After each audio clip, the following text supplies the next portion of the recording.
Что-то много роликов про американские ножи. Пришло время поговорить о отечественных ножах. И скажу сразу, первоначально задумка этого ножа мне очень понравилась. При слове «кистень» многие представляют совсем не нож. Но в ножевом деле кистень в среде знающих людей ассоциируется совсем не с дробящим оружием. Нож, который сегодня буду обозревать, своим названием обязан фамилии своего конструктора. Личность конструктора достаточно известна людям близких ножевой тематике. Александр Михайлович Кистень, выпускник Рязанского десантного училища, ветеран спецназа с боевым опытом. В 1991 году был приглашен в белорусскую Альфу. В настоящее время является экспертом в области ножевого и рукопашного боя. И нож у него получился знатный, харизматичный и многофункциональный. Клинок ножа прямой, но имеет несколько рабочих зон. И если с основной все понятно, то наличие рекурвы, на мой взгляд, большой плюс, в первую очередь для ножа выживания. За счет такой формы заточки мы значительно удлиняем режущую кромку. Фактически получается второй нож, который реже используется и дольше сохраняет остроту. Также рекурва полезна в ряде задач, и кто хоть раз работал ножом кукри, понимает, о чем я. Есть в клинке еще одна вещь, которая мне очень нравится. Это заточка верхней части клинка. Она сделана под большим углом, чем основная. Она предназначена для более грубой работы. Это полезно, когда надо ударить ножом, перерубить веточку или еще что-то.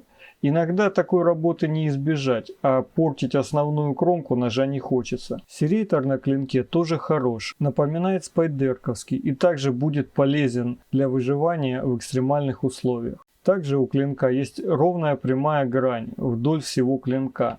Она делает нож практически ромбовидным сечением.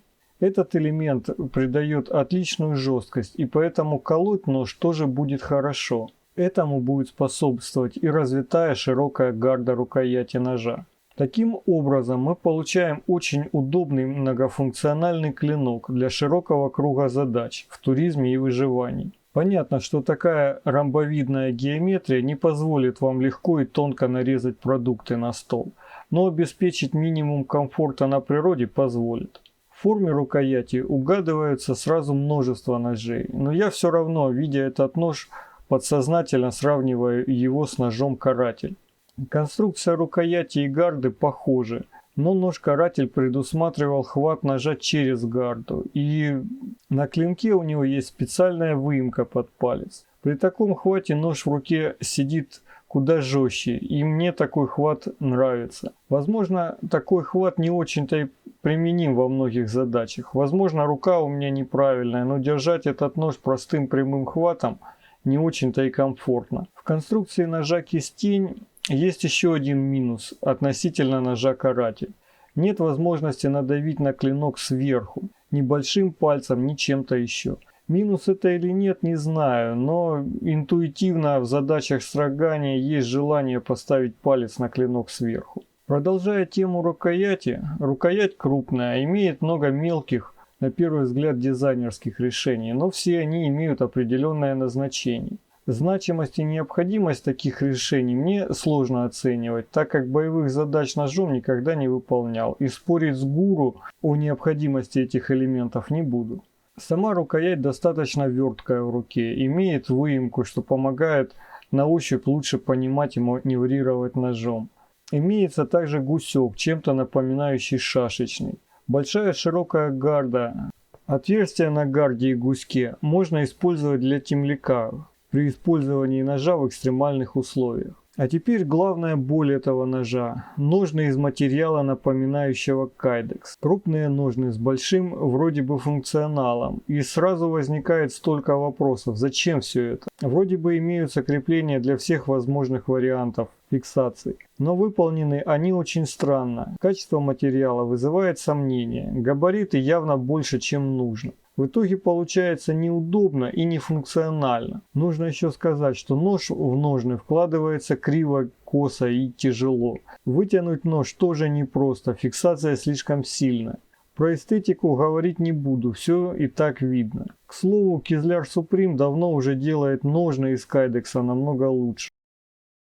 Общее впечатление от ножа в руках сильно отличается от того, что видно на фото. Нож очень легкий, значительно меньше, чем выглядит на фото. Длины клинка достаточно, но когда первый раз берешь нож в руки, кажется, что по пропорциям клинок должен быть процентов на 20-30 больше. Что касается общего воплощения идеи автора в жизнь, то тут качество удовлетворительное. Можно поспорить о правильности выбора материала клинка, рукояти ножен, уместности черного покрытия, которое уже имеет кучу сколов около режущей кромки, и применения черного граба на рукояти в 21 веке. Но в целом достойный нож, но далеко не шедевр. Кроме Златоуста от Росоружия, данную модель также выпускает АИР. И мне бы очень хотелось пощупать их вариант, чтобы было с чем сравнить. Могу предположить, что кожаные ножны в их исполнении будут намного лучше этого варианта. При всех перечисленных минусах этого ножа считаю модель перспективной. И несмотря на то, что за эти несколько лет технологи не смогли довести нож до высокого уровня, надеюсь, это скоро произойдет. Нож действительно продуманный, многофункциональный для туризма и выживания. И главное, имеет нужную харизму. Важно, что в отличие от множества конкурентов, он не является холодным оружием, и его может купить любой человек. Развитая гарда и многофункциональный клинок потенциально должен сделать из ножа бестселлер, а может быть и легенду. Но как всегда есть куча «но». И дело не только в архаичном выборе материалов. Главное, это цена. С ценой больше чем $100 в РФ этот нож не станет популярным. Без крупномасштабной рекламы это точно. А в конкуренции с тем же Recon Tanto или ножами Кизляра, которые стоят дешевле и режут иногда лучше, думаю, ножу кистень будет совсем непросто. В данной ценовой категории уже можно увидеть в конкурентах кабары и прочие высококлассные ножи. В конце ролика хочется сказать спасибо всем подписчикам канала. Благодаря вам канал растет, и ваши лайки этому помогают. Если вы хотите узнать мнение специалистов ножевого боя о перспективности и качестве данного ножа, обязательно пишите комментарий. Я же надеюсь, что данная модель ножа не упадет на дно рынка и не станет нишевым ножом, а будет доведена до ума и займет достойное место на рынке не только в России, но и в мире.